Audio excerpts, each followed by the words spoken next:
Welcome, I'm Jon Caldara, president of the Independence Institute and your devil's advocate. Wisconsin. Do you care about Wisconsin? No, you don't care. Are you a cheesehead? No, you can't. I don't understand cheesehead. Wisconsin could be, well, the Gettysburg of politics this year. To talk about it, the author of A Nation of Moochers. This is a great book. You need to check it out on Amazon, because that'll be Charles Sykes. Charles, thanks for being with us. Hey, thanks for the invitation. Now, your competition, you're a talk show host out in Milwaukee. Yeah. Ground zero for American politics. It is. And we're proud of that. Tell you what, before we get into the books, let's do a little background here, because people might not understand what's at stake and what happened in Wisconsin. We remember a couple years ago all the protests, people in the Capitol. We remember the doctors outside writing notes for teachers saying, "Oh, she's sick, can't come in today, go protest." What was that all about? And tell me where we are today, because in just a week or so, 2 weeks, we're going to find out. Yeah, well, I mean, essentially it started off with a budget hole. Like a lot of states, we had a $3.6 billion budget hole. And Governor Walker and the Republican legislature came in, and rather than do what other governors have done, which is to blow smoke and mirrors and push you to get down the road, he said, we're not going to need structural reforms. We're going to need to change the way we do business here. And, part of that involved ratcheting down the collective bargaining powers of the public employee unions, and that set things off. If he hadn't done that, if he had not gone after the power of the public employee union bosses, we wouldn't have seen what you saw in Madison, and frankly, you wouldn't be seeing what you're having now. Although what's interesting is that we're a week and a half out from the election. Democrats are not talking about those collective bargaining reforms at all anymore. It is not part of the campaign. Let's go back to that time when we did it.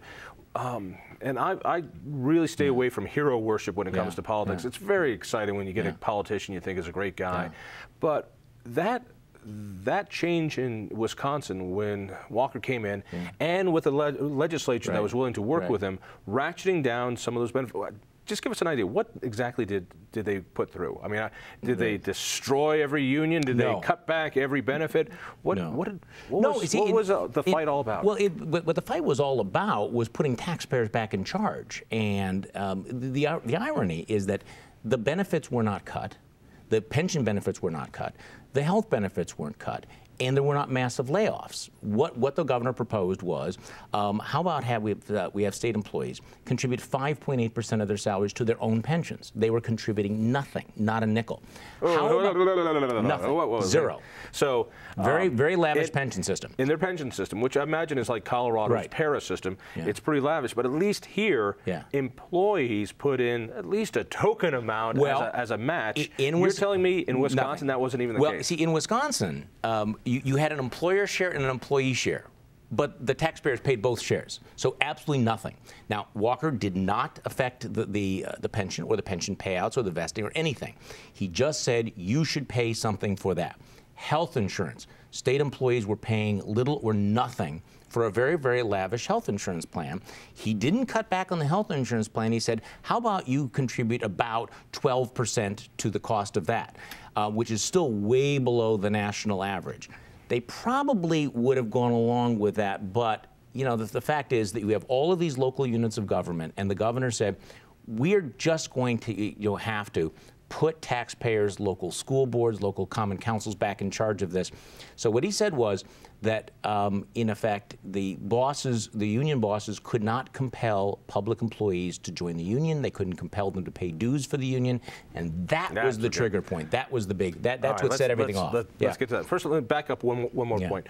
So now, public sector employees have to pay a little bit more for their retirement and a little bit more for their health insurance. Could we argue that was a pay cut now that they have to pay more for things they were getting free before? Yeah, well, it's the same thing to their wallet. They could argue that, but the alternative that you're seeing in states all around the country is that they got a pay cut of 100%. You had massive layoffs. We have not had that in Wisconsin.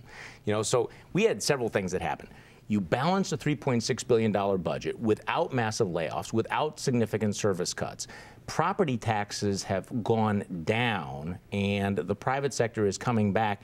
You could have balanced the budget in a variety of different ways, tax increases that would have hurt the private sector.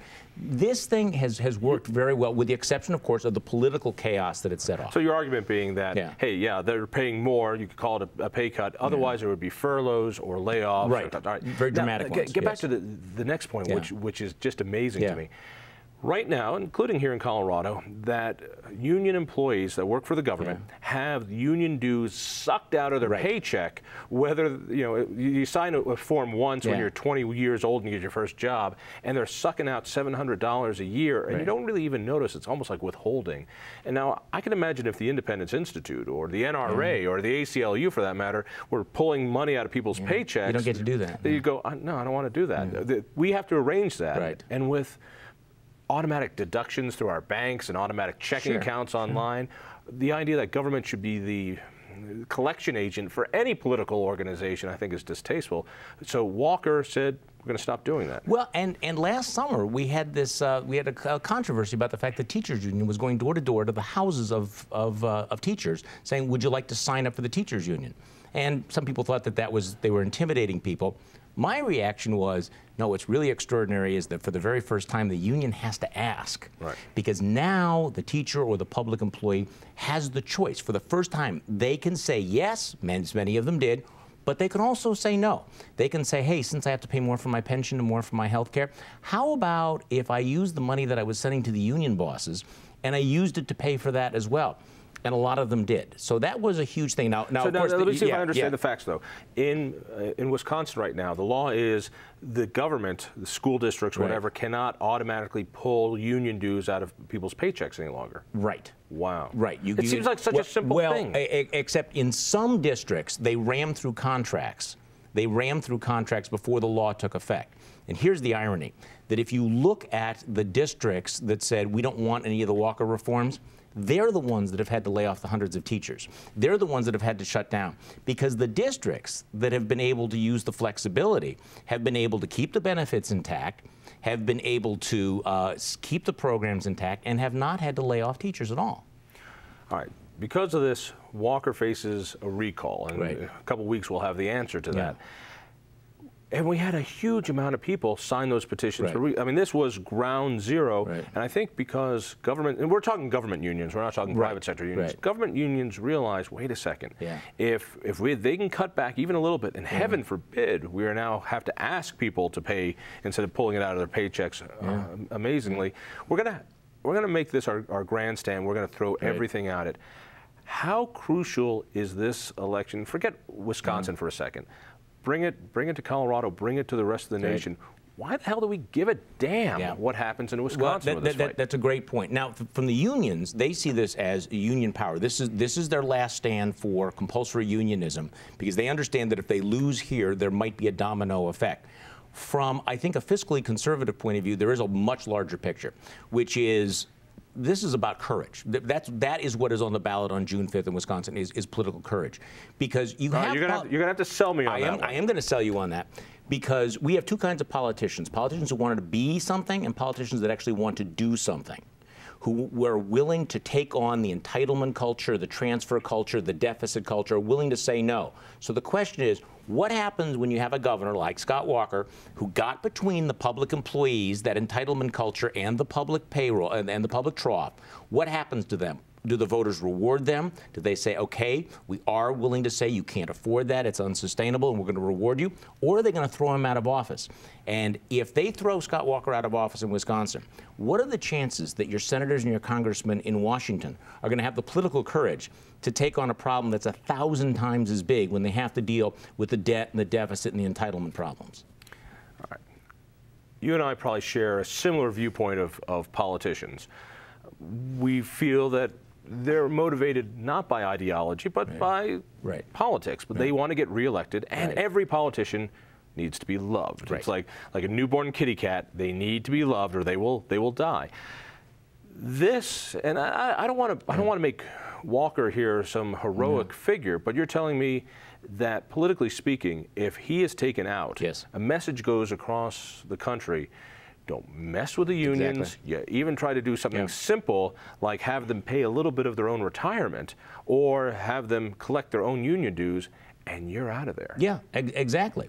No, the weird moment for us in Wisconsin is that we have Paul Ryan, who's the chairman of the House Budget Committee, who's my congressman, and then you have Scott Walker.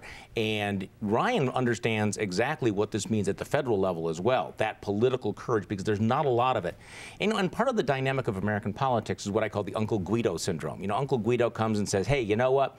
I'm going to send you on an all-expense-paid cruise. I'm going to buy you, you kids. As a WAP myself, I'm already finding this highly offensive. Exactly. A little complimentary at the same time. Yeah, and everybody loves Uncle Guido because Uncle Guido's got the checkbook and Uncle Guido's promising all of this. Uncle Guido doesn't tip. Uncle Guido over tips. Exactly. Yes. And so, you know, he leaves the room and everybody goes, Uncle Guido is so wonderful. Then you're the guy that comes in and goes, hey, I got the bad news for you. Uncle Guido's check just bounced. You can't afford it. You're not getting the car. You're not going on the cruise. You know, are you the good guy or are you the bad guy? Sooner or later, some politician's going to have to come in and say, you know, we've been making all these promises. We've been handing out all the goodies and all the cake and the candy. And you know what? It's got to stop. You can't do it. Let me put it the same thing in different terms. There's this duality voters have. We keep saying we want a politician that tells us the truth. Right. The last thing we want is a politician that tells us the truth. We want to date somebody who goes, yeah, you're beautiful. We want people to lie to us, particularly in politics, because we want to go on with our rest of our lives. We don't want to be troubled with this stuff. I'm in office, don't worry, everything's taken care of. When in fact, financially, the girders are coming off. It's collapsing, it's unsustainable. And is there a new breed of politician that is courageous enough to go, hey, this isn't working? And I'll put Ron Paul in that category, even though he doesn't have a chance of winning, and I don't agree with him on a lot of defense issues.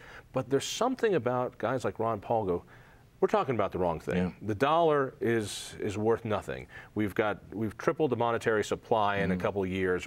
This cannot last. We've got problems. I guess two questions. Are politicians more willing to admit that, and are voters willing to talk about it now? I think the answer is yes, but I think that the key, I want to kind of flip it around on you, that I think that we are willing to listen to those politicians more than in the past, because I think there's really a sense that we are at the tipping point in this country. I think that there is the mood that, hey, the party's over. We're looking at the $16 trillion national debt. I think there is a sense that perhaps we are coming to a point of, we're about to go over a fiscal waterfall, and people are sort of understanding that we have these time bombs out there. I mean, I remember 20 years ago talking about the deficit, and people didn't care about the deficit. People didn't care about it because they figured, oh, we'll always be able to grow ourselves out. We're the United States of America. What could go wrong? Now I think there is this focus, oh, something's terribly wrong. We are pursuing policies that are reckless. Is it possible that we could become Greece? Is it possible that we've overpromised? Is American greatness really at risk because we are robbing future generations? And I do think there is that sense that people start to realize, and I think we are robbing future generations. And I think those of us who actually do arithmetic get that. Those of us who are political junkies get that. But most Americans are not like us. They don't do this. But I'm getting a sense, and it's just a sense, I have no way to quantify this, that average people, average voters, people who don't even spend a lot of time in politics, are getting this sense in the back of their head, there are problems here that if we don't address are going to be catastrophic. Is that enough to keep somebody like Walker in office? That's the big question. That's what we're going to find out in 2012. I mean, that's why, because we are getting to this point, and I talk about it in the book here. What happens when you get to the tipping point where you get a majority of Americans who are reliant on the government as opposed to the majority of Americans who are paying in taxes?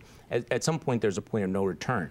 But are we still at the point, though, where Americans are willing to step back and go, okay, you know what, we want to fix what's wrong, but we want to keep the country that we used to have here. We don't want to be dependent. We don't want to simply grow government. We don't want to have government that works for the benefit of the special interest. We do recognize that, yeah, it's kind of nice to get a freebie, but the dependency, the entitlements, the transfer payments, the bailouts, it's got to stop. But no, it doesn't have to stop.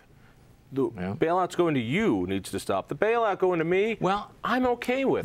I'm okay with getting my Social Security. I'm okay getting my Medicaid and Medicare. I'm okay getting, if I'm GM, I'm very okay with it. If I'm one of the new energy companies, the feel-good green energy companies like Solyndra, I'm okay with this. That's right. So we get this idea that you shouldn't get the welfare, right. but I should. Well, see, that's again what we're going to decide here in 2012, because this has this momentum that you described. That the more of these programs, then the more people want in on it. If you're a corporate executive, the return on investment of jumping on a jet and going and kissing a few congressional rear ends is amazing. It's certainly much easier, right, to go out and peddle some political influence than it is to create a better product or marketing or to come up with a better idea. That's that tipping point that we have here. And unfortunately, when you start looking across, whether it's the Wall Street bailouts or the GM bailouts or the cylinders that you're talking about or ADM or all variety of these other folks, that more and more Americans are looking to the trough, and this is not an R versus D thing. No, let's make it clear. There are corporate welfare whores on all sides of the equation, and they're dancing to the same music. And that corporate cronyism is something that I do think that free market advocates need to talk about here. That it is not. There's a business community out there. There is a significant business community that, frankly, are also moochers that are looking to the federal government for the pork or the subsidies or regulations that benefit them, and that's part of this culture of mooching that we're talking about. Obviously, I'm concerned about the dependency, welfare, entitlement mentality, but what we've also seen is that the federal government can become a transfer agent for corporations that is just as disturbing. I mean, some of the things that went on during the bailout, the great bailout, I mean, that created this, what I would call kind of the sucker principle, which is that when you're seeing the big guys in Wall Street being bailed out, you go, well, where's mine? And if I don't get in line, am I a sucker? If everybody else is getting something, where's my piece? And at what point are you being perfectly rational? You are. And you cannot blame somebody who looks around going, well, if these are the new rules of the game, that it's who you know, not what you know, and it's what your connections are to politicians, not what your connections are to your customers. That's what's scary. And you get it. All right, let's bring it to Wisconsin. And before we get into this tactics and what's going on there, how much money is being spent in Wisconsin over this fight? And truly, is it as big nationally as everyone seems to think? I mean, all eyes of the nation are focusing in on one governor's recall effort, as if this is the tipping point. And what does it mean for the coming presidential race? Well, the first answer is tens of millions of dollars. I lost track of it. I mean, the unions put in $30–40 million last year. They put in millions more this year. Conservatives have clearly put in a lot of money behind Scott Walker. And I think because people do see that this is the referendum on everything we're talking about here. Because, as I said, if we don't get this right, it is perfectly rational to go, okay, you know what, to hell with it. We're not going to get a handle on the budget deficit. Let's just get what we can get while the getting is good.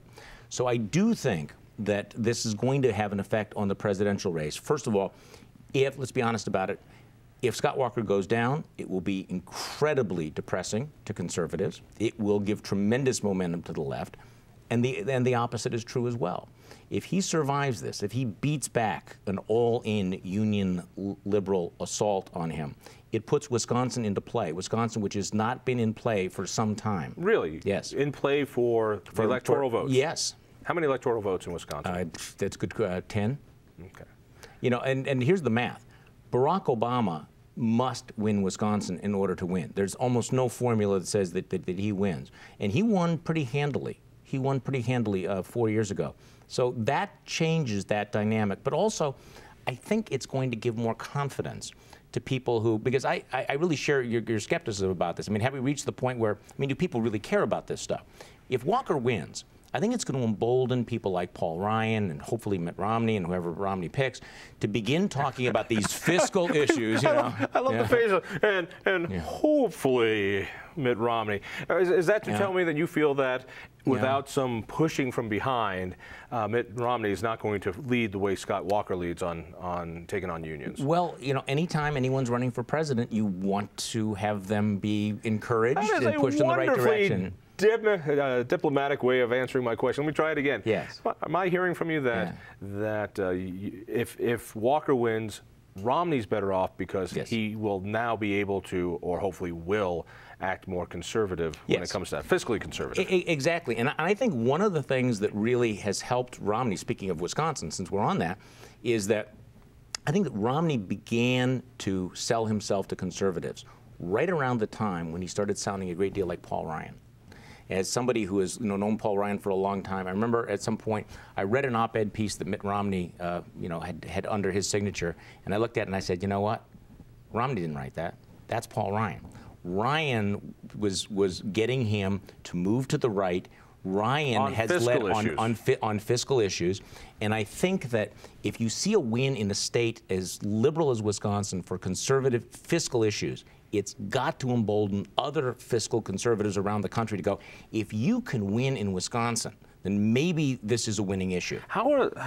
First of all, how's it looking? What if the election were held today? If the election were held as it will be on June 5th? You feel good? Are you slamming dunking? Are you planning your end zone dance, or is it still? I'm cautiously optimistic. It's all about base-on-base turnout. Polls would show that Walker is up about five points or so.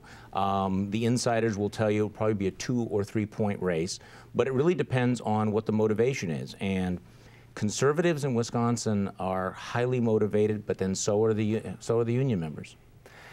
When it comes to the politics of this, of what's different in Wisconsin, this is a liberal state. Yes. I mean, Colorado was a moderately conservative state for years and years. We kind of did the good old boy network of Republican fundraising. I give money to my candidate, the other gives to his candidate, and then if my guy wins, I get to call him when he's in office and he has to answer the phone. Republicans have stayed on that old, tired system, while Democrats, liberals, Pat Stryker and Tim Gill, Jared Polis and others put together an incredible model that says, no, let's build all these capacities. Doesn't matter who's in the office as long as we build something that helps everybody and it doesn't fall apart in between races. Yeah. What's going on in Wisconsin? Well, the key is that we did the opposite in Wisconsin. Now, I mean, not totally, but ultimately these are about ideas. And you need to have an infrastructure of people who are committed to the ideas and to the principles. And then the candidates can then come and use that.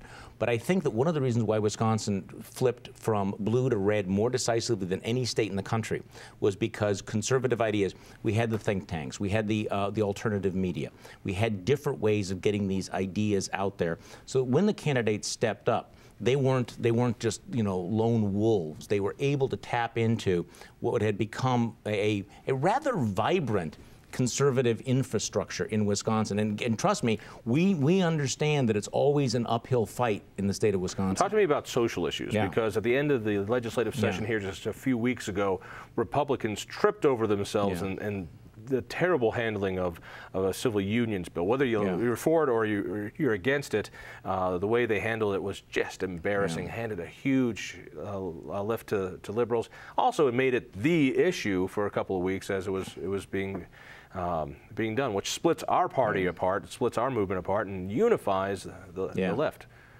Wisconsin, same thing? Well, if you were to take the top 3 conservatives in Wisconsin, Ron Johnson and Scott Walker, they're socially conservative, but they just don't talk about it that much because they are focused. Because they're liars. No, they're fibbers. No, because they are on message and they have discipline and they understand that right now they said, look, it's the economy stupid, it is the budget stupid, it is the fiscal matter stupid, and they are remarkably focused on that.